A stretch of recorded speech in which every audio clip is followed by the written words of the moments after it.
어머니, 이제 그만 나가주세요. 갑자기 그게 무슨 소리니? 내가 왜 나가야 돼? 이 집은 내 집이야. 40년을 살았는데. 내가 왜? 엄마 짐은 대충 정리해뒀어. 더 이상 우리 발목 잡지 말고 나가줘. 내가 언제 너희 발목을 잡았다는 거니? 구질구질하게 그만하고 제발 좀 나가. 도대체 왜 이러는 거니? 민우야, 서연아. 안녕하세요. 이번 사연은 67세 최명자 어머니의 사연입니다. 최명자 어머니의 사연을 들으시면서 따뜻한 위로와 격려, 그리고 따끔한 조언을 댓글에 남겨주시면 최명자 어머니께 큰 위안과 힘이 되니 많은 댓글 부탁드리겠습니다. 그럼 사연 바로 시작하겠습니다. 저는 올해 67살입니다. 지금은 허름한 고시원에서 혼자 살고 있지만 2년 전까지만 해도 사랑하는 남편과 자식들, 그리고 행복이 가득했던 2층 집에서 살았답니다.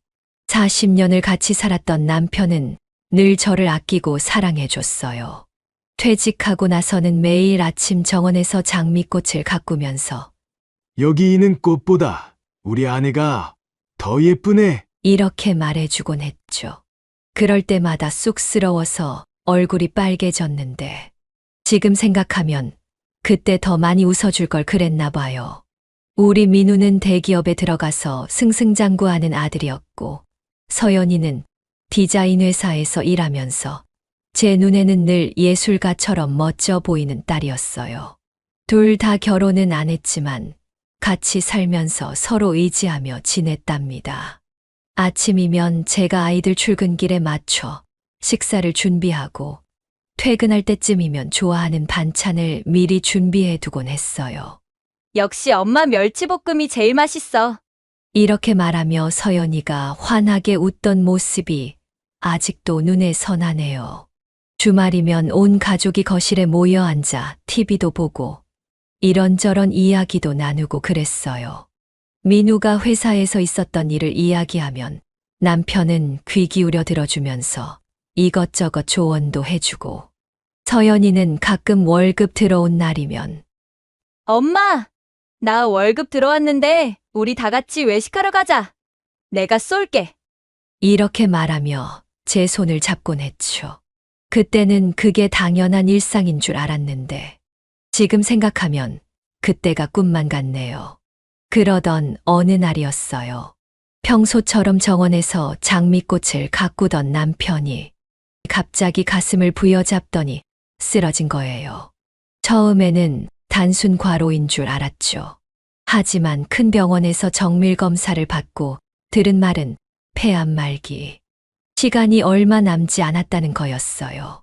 하늘이 무너지는 것 같았습니다. 여보, 우리가 같이 나이 들어가면서 손자, 손녀 재롱도 보고 그러자고 했잖아요. 하면서 울던 제 모습이 아직도 생생해요. 저희 집은 서울 변두리에 있는 2층 집이었어요. 남편과 제가 열심히 일해서 모은 돈으로 장만한 집이라 더 애착이 갔던 곳이죠. 위층에는 민우랑 서연이가 각자 방을 쓰고 아래층은 저희 부부가 쓰면서 거실이랑 부엌을 다 같이 사용했어요. 봄이면 정원에 장미꽃이 피고 가을이면 단풍이 들어서 얼마나 예뻤는지 몰라요. 남편이 아프고 나서는 거실에 병상을 차려놓고 간호를 했어요.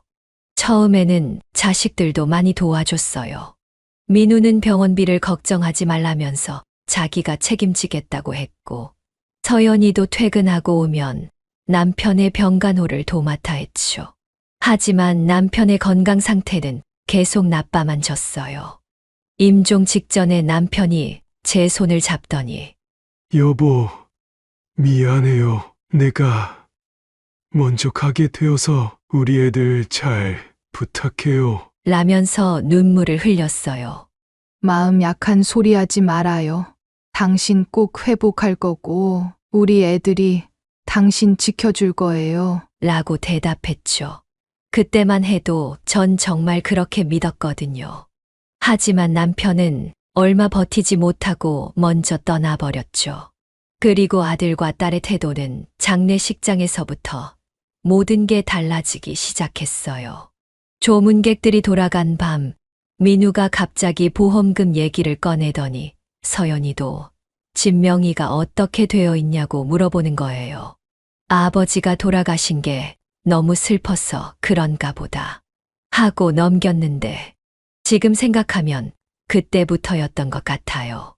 자식들의 달라진 눈빛이 시작된 게 남편이 남긴 재산이라곤 우리가 살던 집과 약간의 보험금이 전부였어요. 열심히 살았지만 자식들 대학 보내고 나니 모아둔 돈이 많지는 않았거든요. 장례를 치르고 일주일쯤 지났을까. 민우가 통장 관리를 자기가 하겠다고 하더라고요. 어머니, 제가 회사에서 재무팀 일을 하니까 제가 관리하는 게 좋을 것 같아요. 서연이도 거들었죠. 맞아. 엄마는 이제 편하게 쉬고 오빠가 관리하는 게 좋겠어. 그때부터였을까요? 우리 가족이 서서히 무너지기 시작한 게 식구들이 모여 앉아도 더 이상 웃음이 없었어요. TV 소리만 덩그러니 울리고 밥을 먹어도 각자 방에서 먹는 날이 많아졌죠. 명절에 음식을 해도 예전처럼 도와주지도 않고 맛있다는 말 한마디 없이 자기 방으로 들어가 버리고 냉장고에 있는 반찬들은 점점 쉬어갔어요. 남편이 있을 때는 상상도 못했던 일들이 일상이 되어버린 거죠. 엄마, 그 돈 어디다 쓴 거야? 통장 비밀번호 바꾸셨어요? 엄마, 이제 우리 생각도 좀 해줘야 되는 거 아니야? 이런 말들을 아들과 딸에게 하루에도 몇 번씩 들었죠. 남편과 함께 일구어온 우리 집에서 마치 저는 손님이 되어버린 것 같았어요. 남편이 먼저 가고 저는 매일 밤마다 잠이 안 왔어요. 남편한테 미안하고 자식들이 변할까 두렵고 내가 뭘 잘못한 걸까 자책도 하고 창문 밖달만 바라보며 한숨 쉬는 날이 많아졌답니다. 가끔 옥상에 올라가 하늘을 보면서 남편한테 속삭이듯 기도했어요. 여보, 우리 민우하고 서연이가 점점 왜 저렇게 변하는 걸까요? 제가 뭘 잘못한 걸까요? 그때는 몰랐어요. 제가 곧 집에서 쫓겨나게 될 거라는 걸. 폐지를 주우며 살게 될 거라는 걸. 평생 자식들 뒷바라지하면서 살아온 제가 이렇게 될 줄은 정말 꿈에도 몰랐죠. 그렇게 남편이 떠나고 한 달쯤 지났을까요? 아침상을 차리고 민우를 불렀더니 저 지금 바로 나가봐야 돼요. 라면서 대충 인스턴트로 때우고 나가버리더라고요. 서연이도 나 요즘 다이어트 중이야. 이렇게 말하면서 제가 끓여둔 미역국은 쳐다보지도 않았어요. 식탁에 혼자 앉아 밥을 먹으면서 이제 진짜 혼자구나. 하는 생각이 들었죠. 남편이 살아있을 때는 항상 여보, 오늘도 맛있네요. 라며 웃어주던 게 생각나서 눈물이 났어요. 부엌에서 설거지를 하고 있으면 아들과 딸이 지나가면서도 인사 한 번 없었죠. 마치 제가 투명인간이라도 된 것처럼 말이에요. 민우야, 서연아, 하고 불러도 대답도 없이 자기네 방으로 들어가 문을 쾅 닫아버리곤 했어요. 그래도 처음에는 아버지를 잃은 슬픔 때문에 그러려니 했는데 날이 갈수록 상황은 더 나빠지더라고요. 제가 복도에서 마주치기라도 하면 어휴 하면서 한숨을 쉬고 돌아서 가버리는 거예요. 아침에 일어나면 제일 먼저 하는 게 자식들 표정 살피기였어요. 기분 좋은 날이면 그나마 대답이라도 해주니까 오늘은 좀 말해줄까 하는 기대를 하면서요. 그런데 대부분은 실망뿐이었어요. 그러다 보니 점점 방 안에서 나오기가 무서워졌어요. 거실에서 마주치기라도 하면 날카로운 눈빛으로 쳐다보면서 엄마, 오늘은 어디 안 나가? 라고 하는 날도 있었거든요. 아들과 딸에게 그런 말을 계속 듣다 보니 결국 저는 방에서만 지내게 됐죠. 화장실 가는 것도 아이들이 출근하고 난 뒤에, 퇴근하기 전에 그렇게 애들을 피해서 움직이게 되더라고요. 그래도 매일 아침 일찍 일어나서 집안일은 했어요. 청소하고 빨래하고 설거지하고 제가 안 하면 집안이 엉망이 될 것 같아서였죠.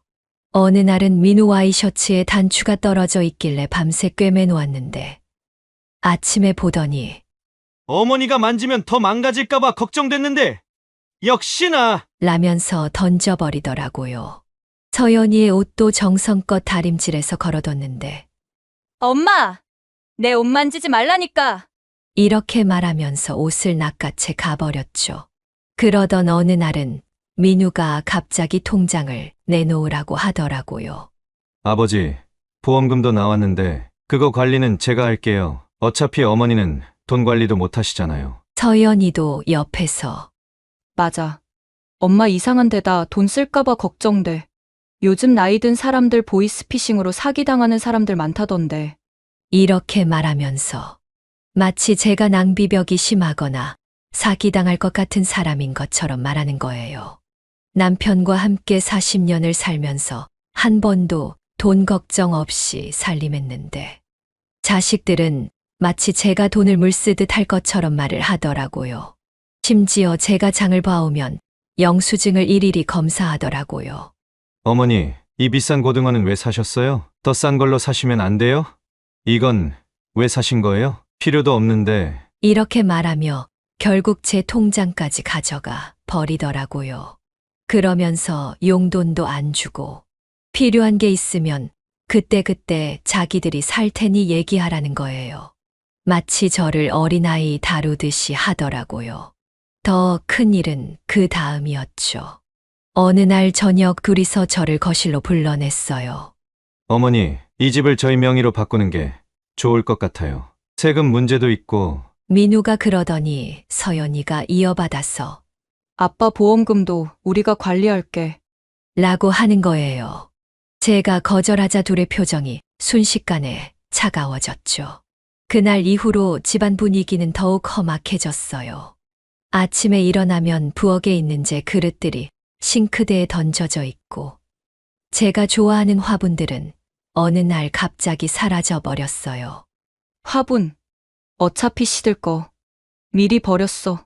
서연이가 비웃듯이 말하더라고요. 제가 몇십 년을 가꾼 화초들인데 그렇게 포거는 일상이 되어버렸어요.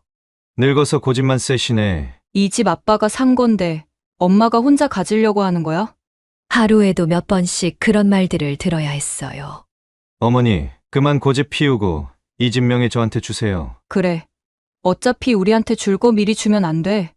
제가 자식들 앞길을 막는 걸림돌이 된 것처럼 말을 하더라고요. 밥을 먹다가도, TV를 보다가도, 심지어 제가 화장실을 사용한다고 짜증을 내기도 했죠. 어머니, 화장실은 좀 깨끗이 쓰시라니까요. 엄마! TV 소리 좀 줄여! 이런 말들이 끊이질 않았어요. 이런 생활이 계속되다 보니 잠들기 전에 항상 우는 게 일상이 되어버렸어요.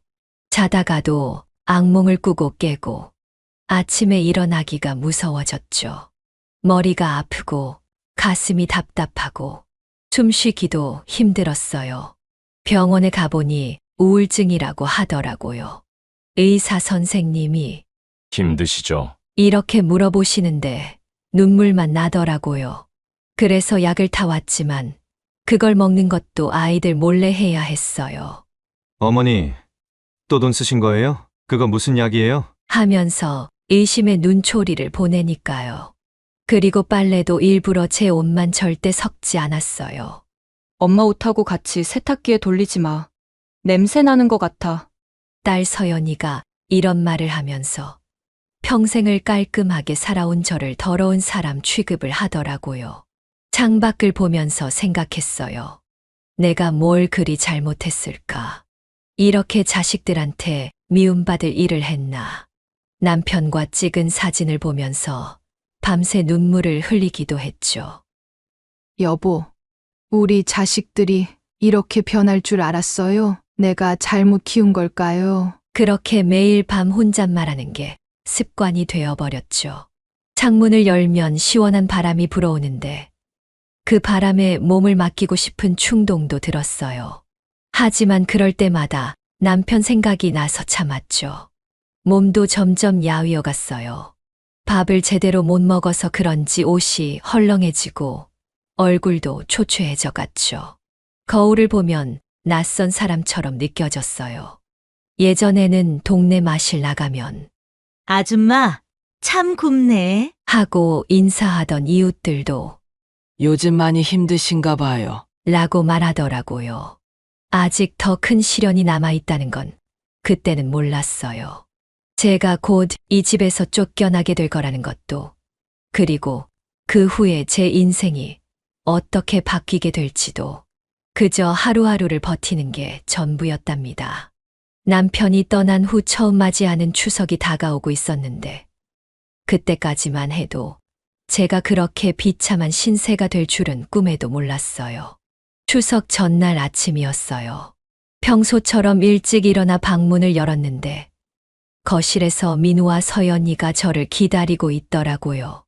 어머니, 이 집 명의 저희한테 안 주실 거면 집에서 나가주셨으면 좋겠어요. 민우의 그 말이 마치 벼락처럼 제 귓가에 울렸어요.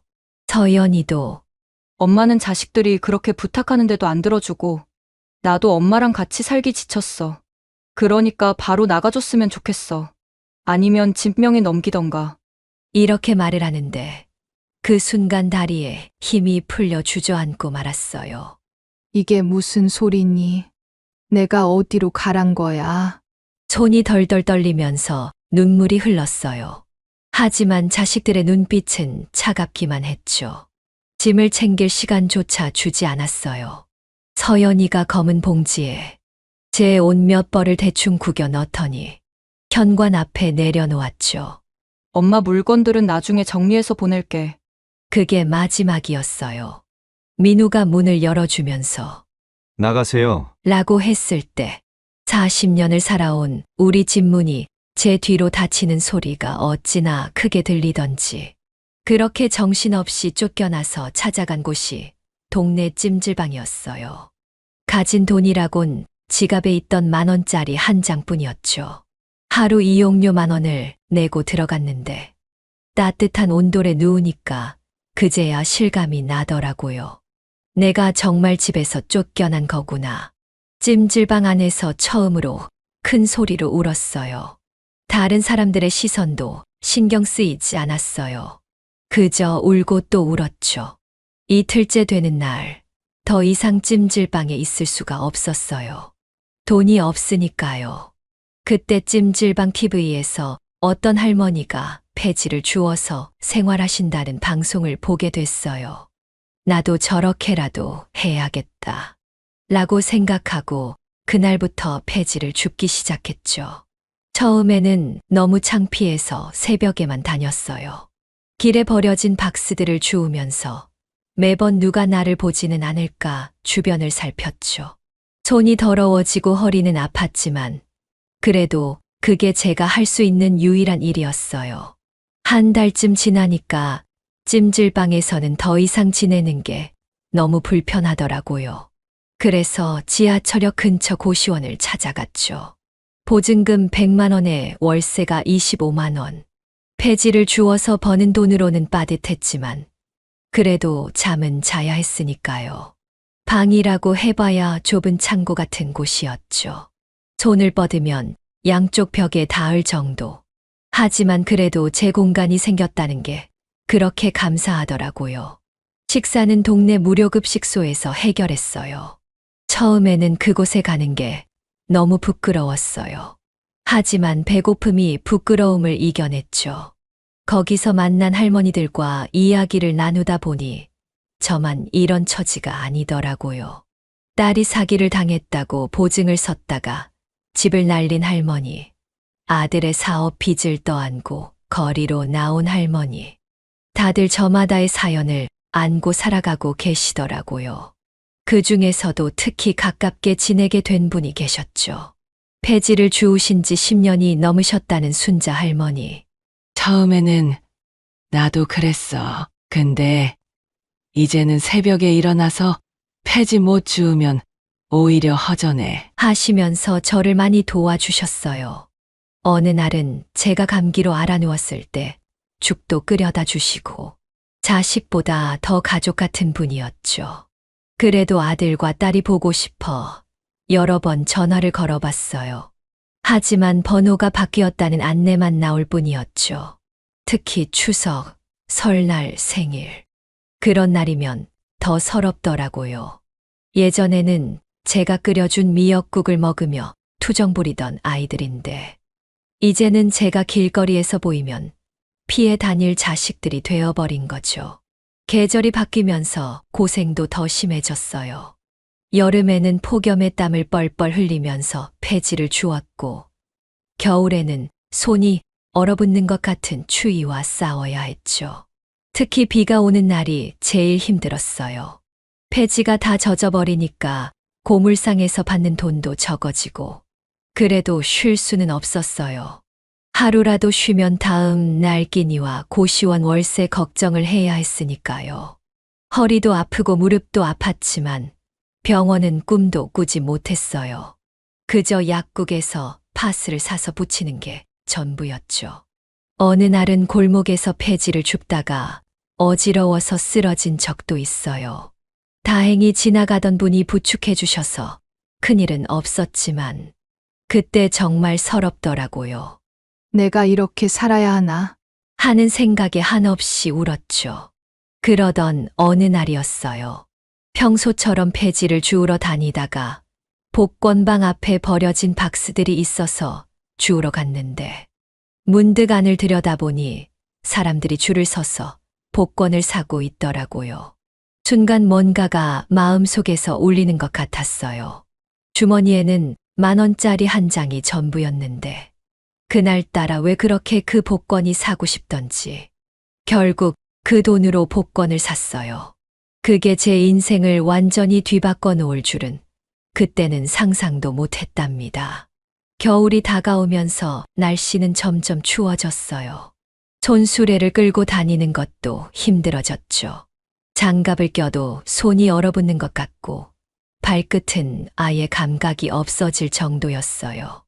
그날도 평소처럼 이른 새벽부터 폐지를 줍고 있었는데, 갑자기 뒤에서 오토바이가 달려오더니 제가 끌고 가던 손수레를 들이받은 거예요. 순간 균형을 잃고 얼어붙은 도로에 넘어졌는데 그대로 정신을 잃고 말았어요. 할머니, 정신 좀 차려보세요. 누군가의 다급한 목소리가 들리는 것 같았지만 눈을 뜰 수가 없었어요. 눈을 떠보니 응급실이더라고요. 하얀 천장과 형광등 불빛이 눈부셨어요. 친절한 간호사 선생님이 할머니, 다행히 큰 골절은 없으시네요. 하지만 입원하셔서 검사를 더 받으셔야 할 것 같아요. 라고 하시는데 제 귀에는 병원비라는 말만 맴돌았어요. 의사 선생님이 MRI 검사도 받아보자고 하셨지만 돈이 없어서 거절할 수밖에 없었죠. 괜찮아요. 그냥 좀 쉬면 나아질 거예요. 그렇게 말씀드리는데 목이 메어서 더는 말을 잇지 못했어요. 결국 치료도 제대로 못 받고 퇴원했죠. 응급실비 30만 원. 그나마 119로 실려온 게 천만다행이었어요. 하지만 그 후로 왼쪽 다리가 계속 절뚝거렸어요. 의사 선생님 말씀으로는 인대가 늘어났다고 하는데 돈이 없으니 물리치료도 받을 수 없었어요. 그저 약국에서 파는 파스만 붙이면서 버텼죠. 순자 할머니가 한약방에서 무릎에 좋다는 파스를 사다 주시기도 했는데 그게 그렇게 고마웠어요. 아이고, 순자 언니, 이런 거 사느라 돈 쓰시지 마세요. 그렇게 말씀드렸더니 우리가 서로 돕고 살아야지. 내일은 내가 또 내 도움을 받을지도 모르는데. 라고 하시더라고요. 그러던 어느 날은 지하철역 앞에서 폐지를 줍다가 민우와 마주쳤어요. 깜짝 놀라서 민우야, 하고 불렀는데 순간 민우의 표정이 굳더니 저를 피해서 가버리는 거예요. 뒤에서 아들아! 하고 소리쳤지만 그냥 모르는 사람인 것처럼 지나가 버렸어요. 양복을 깔끔하게 차려입고 머리도 멋있게 넘긴 뒷모습. 제가 키운 아들 맞나 싶더라고요. 그 순간 다리에 힘이 풀려서 그 자리에 주저앉고 말았죠. 지나가던 사람들이 쳐다보는데도 눈물이 멈추질 않았어요. 옆에 있던 폐지도 그대로 두고 고시원으로 돌아왔답니다. 일주일 후에는 서연이를 마주쳤어요. 백화점 앞이었는데 서연이가 쇼핑백을 잔뜩 들고 나오는 걸 봤어요. 예쁜 옷도 입고 화장도 곱게 하고 저랑 같이 살 때는 월급이 적다고 늘 투덜거리더니 명품백까지 들고 있더라고요. 분명 서연이도 저를 봤을 텐데 휙 고개를 돌리고 택시를 잡아 타더라고요. 제가 빨래해주고 다림질해주던 딸인데 이제는 저를 그냥 쓰레기 줍는 할머니로 취급하더라고요. 그 뒷모습을 보면서 가슴이 찢어지는 것 같았어요.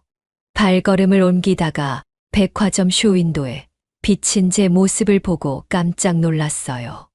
허름한 옷차림에 쭈그린 허리, 얼굴은 주름투성이. 서연이가 절 모른 척한 게 이해가 되더라고요. 눈물이 나려고 해서 급하게 골목으로 들어갔는데 그만 쓰러지고 말았어요. 다리 통증이 너무 심해서 일어날 수가 없었죠. 한참을 그렇게 있다가 겨우 일어났는데 그날 이후로 다리가 더 심하게 아프기 시작했어요. 다리 부상 때문에 폐지를 주우러 다니는 것도 점점 힘들어졌어요. 예전에는 하루 종일 돌아다녀도 괜찮았는데 이제는 1시간만 다녀도 다리가 퉁퉁 부어올랐어요. 하루에 벌 수 있는 돈도 절반으로 줄었죠. 고시원비도 못 낼 지경이 되니까 주인 아저씨가 아주머니, 계속 이렇게 월세 밀리시면 나가셔야 할 것 같은데. 라고 하시더라고요. 그때가 제일 절망스러웠어요. 이제 정말 거리에서 자야 하나 하는 생각과 안 좋은 생각까지 하게 되더라고요. 밤이면 더 힘들었어요. 좁은 고시원 방에 누워서 천장만 바라보면 온갖 생각이 다 들었죠.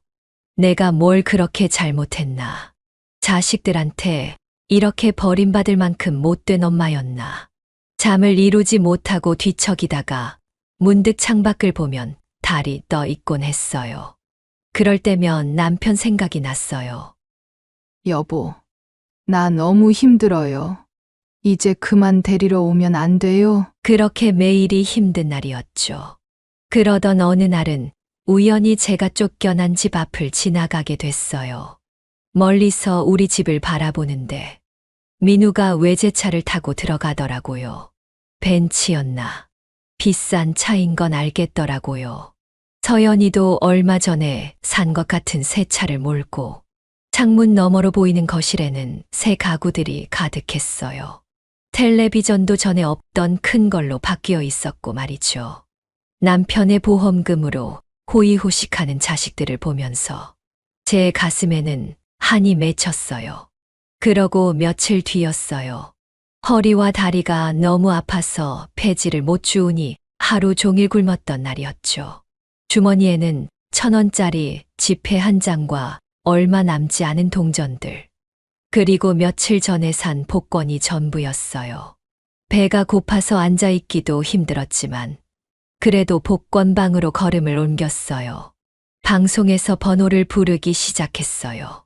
처음 1개, 2개가 맞을 때는 별 생각이 없었어요. 3개, 4개, 가슴이 뛰기 시작했죠. 5개, 숨을 쉴 수가 없더라고요. 마지막 번호, 그것까지 맞았을 때 처음에는 실감이 안 났어요. 옆에 있던 주인 아저씨가 아줌마, 1등이에요. 1등. 그렇게 소리치는데도 믿기지가 않았죠. 그 자리에서 그대로 주저앉아 울었어요. 사람들이 와서 축하한다고 하는데 저는 그저 울기만 했어요. 울면서 하늘을 보는데 남편이 보낸 선물 같았어요. 여보, 이제 내가 자식들한테 당당해질 수 있겠죠? 그날 밤 오랜만에 편히 잠들 수 있었답니다. 이제 새로운 시작을 할 수 있다는 희망이 생겼으니까요. 복권 1등 당첨금을 수령하기 위해 은행 담당자를 만나고 차근차근 준비를 했어요. 하지만 그때까지만 해도 몰랐어요. 제 인생에 찾아올 더 큰 변화들을. 그리고 머지않아 자식들이 제 앞에서 무릎 꿇고 울게 될 줄은요. 세상이 완전히 뒤바뀌는 순간이 다가오고 있었답니다. 복권 당첨금을 받고 며칠 지나지 않아서였어요. 아침 일찍 고시원 문을 두드리는 소리가 들렸어요. 잠에서 깨어 문을 열어보니 민우와 서연이가 서 있더라고요. 어머니, 하면서 민우가 눈물을 글썽이는데 서연이는 이미 눈이 퉁퉁 부어 있었어요. 둘 다 평소에 입던 명품 옷이나 가방은 없었고 수수한 차림이었죠. 엄마, 우리가 잘못했어. 하면서 두 남매가 고시원 방 앞에서 무릎을 꿇더라고요. 순간 머릿속에 지하철역에서 저를 외면하고 지나갔던 민우의 모습. 백화점 앞에서 고개를 획 돌리고 택시를 잡아탔던 서연이의 모습이 스쳐 지나갔어요. 이제 와서 왜 이러니? 나가거라. 제가 문을 닫으려 하자 서연이가 문틈으로 손을 들이밀면서 엄마, 제발 용서해줘. 우리가 정말 잘못했어. 그때 엄마를 그렇게 내쫓은 게 얼마나 큰 죄인지 이제 알았어. 이렇게 말하며 빌더라고요. 민우도 어머니, 저희가 얼마나 불효했는지 이제야 깨달았어요. 제발 용서해 주세요. 이제부터 잘할게요. 라며 애원했죠. 그렇게 자식들이 들어와서는 한참을 무릎 꿇고 앉아 울면서 용서를 빌었어요. 아버지가 돌아가시고 어머니를 그렇게 내쫓은 게 정말 죽을 죄를 지었어요. 민우가 그렇게 말하는데 문득 제가 폐지를 줍다가 쓰러졌을 때가 떠오르더라고요. 그때 옆을 지나가던 사람들은 저를 도와줬는데 내 자식들은 오히려 저를 피해 다녔다는 게. 그렇게 일주일이 지나고 자식들의 태도는 점점 더 적극적으로 변해갔어요. 아침에는 민우가 회사 가기 전에 들러서 죽을 사오고 점심때는 도시락을 배달시켜주고 저녁에는 서연이가 반찬을 들고 와서는 엄마, 이거 내가 직접 만들었어. 예전에 엄마가 해주던 것처럼 만들어 보려고 했는데 맛이 있으려나 모르겠네. 라고 하더라고요. 하지만 전 알 수 있었어요. 가게에서 산 반찬이라는 걸.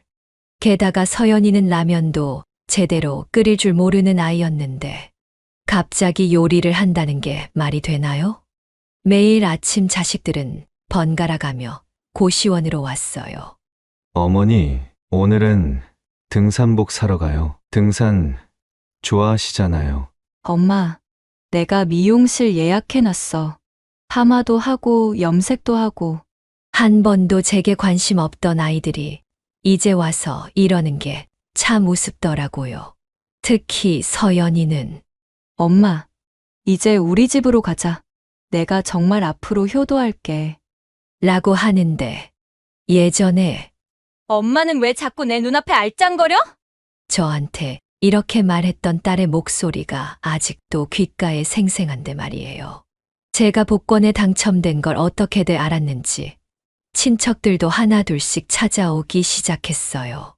명절 때도 안 오던 사람들이 갑자기 관심을 보이는 게 우습더라고요.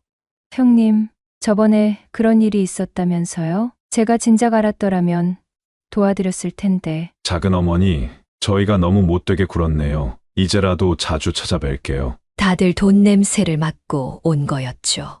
어떤 조카는 사업 자금이 필요하다면서 슬쩍 이야기를 꺼내기도 했고, 다른 친척은 자기 자식 유학 보내는데 도움을 줄 수 없냐고 물어보더라고요. 결정적인 순간은 민우가 서류 봉투를 들고 왔을 때였어요. 어머니, 당첨금 관리는 어떻게 하실 거예요? 제가 좀 도와드릴까요? 그 말을 듣는 순간 예전에 통장을 달라고 하면서 했던 말과 똑같은 톤, 똑같은 표정이었죠. 서연이도 그래, 엄마. 오빠가 알아서 잘 해줄 거야. 믿고 맡겨봐. 라고 거들었죠. 전부 돈을 노린 연기였다는 게 확실해졌죠. 사실 전 이미 다 준비를 해놓은 상태였어요. 변호사님과 상담도 하고 앞으로의 계획도 세워놓았죠. 괜찮아. 이미 다 처리했어. 제가 그렇게 말하자 민우의 표정이 굳더라고요. 어머니, 무슨 말씀이세요? 서연이도 당황한 듯 했고요. 그래. 너희들 살던 집 내 명의로 되어 있던 거 알지? 이제 그 집은 없어. 새로운 주인한테 팔았어. 그 말이 끝나기가 무섭게 민우가 벌떡 일어났어요. 어머니! 그게 무슨 짓이에요? 저희는 어디서 살라고? 그리고 그 집은 아버지가 남기신 집이잖아요. 아들의 말이 끝나기도 전에 제가 준비해간 서류를 꺼내서 보여줬어요. 집 매매 계약서였죠. 한 달 시간을 줄 테니 그 집에서 너희 둘 다 나가거라. 민우의 얼굴이 새하얘지더라고요. 서연이는 그 자리에서 울음을 터뜨렸고요. 이게 말이 돼요? 어머니가 어떻게? 우리가 그래도 자식인데. 민우가 소리를 지르려는데 제가 말을 끊었어요. 너희가 날 내쫓았을 때는 말이 됐니?